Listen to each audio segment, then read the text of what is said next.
सुप्रभात मेरे मित्रों।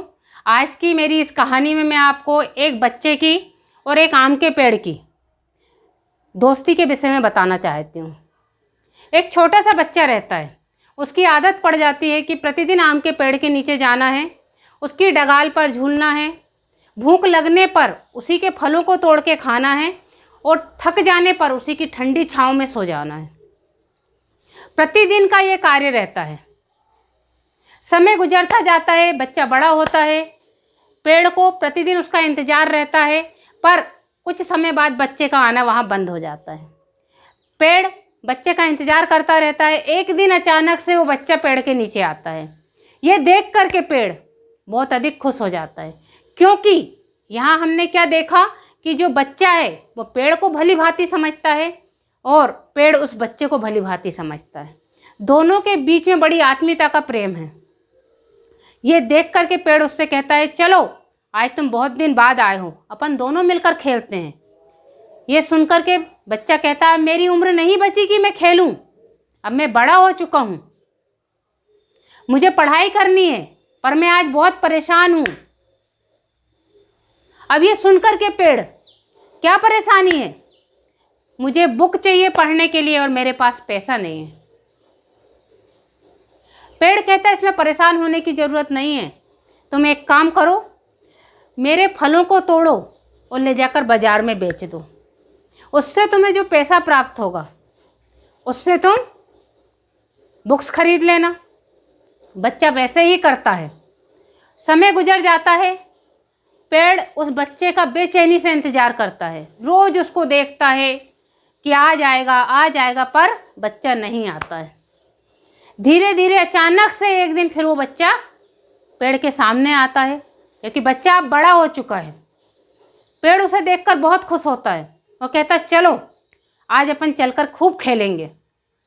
पर बच्चा कहता है, अब मैं बड़ा हो चुका हूँ, मेरी नौकरी लग गई है, अब मैं तुम्हारे साथ नहीं खेल सकता हूँ, मेरी शादी भी हो गई है, मेरे जीवन में एक बहुत बड़ी समस्या आई है।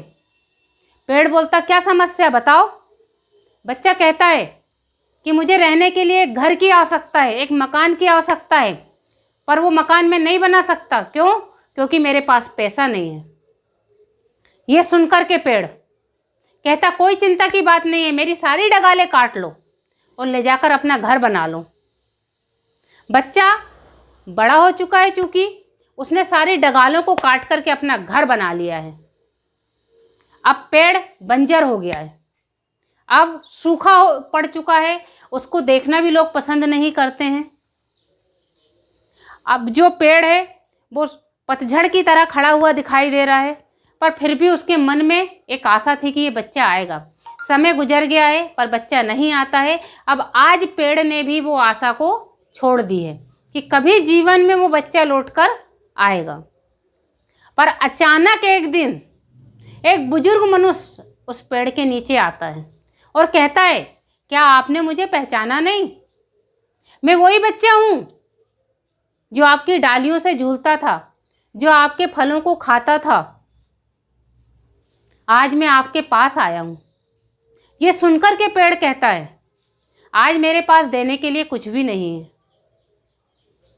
वो बुजुर्ग कहते हैं, मुझे आज आपसे कुछ भी नहीं चाहिए, बस मैं आपकी ठंडी छांव में सोने आया हूँ। जैसे ही वो ठंडी छांव में सोते हैं वैसे ही वो पेड़ अंकुरित हो जाता है।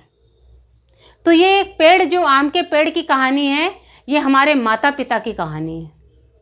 जब हम छोटे रहते हैं तो उनकी उंगलियों को पकड़कर घूमते हैं, उनके आगे पीछे घूमते हैं। धीरे धीरे बड़े होते हैं, उनसे दूर हटने लगते हैं।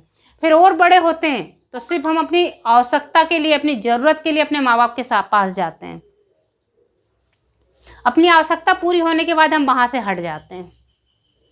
यदि हम चाहें तो अपने माँ बाप के पास कुछ समय जा कर के दें। हो सकता है कि उनके बुढ़ापे में भी वो हरी भरी पत्तियाँ आ जाएं, उनका जीवन भी मुस्कुराने लगे। जिस प्रकार उस बंजर पेड़ में, पतझड़ भरे पेड़ में पत्ते आ गए थे, वो अंकुरित हो गया था, उसी प्रकार हमारा प्यार पा कर के हमारे माँ बाप अंकुरित हो जाएंगे, उनके चारों तरफ खुशियाँ आ जाएंगी। तो कोशिश करें कि अपने माँ बाप से दूर ना हो कर के कुछ समय उनके साथ बिताएं। धन्यवाद।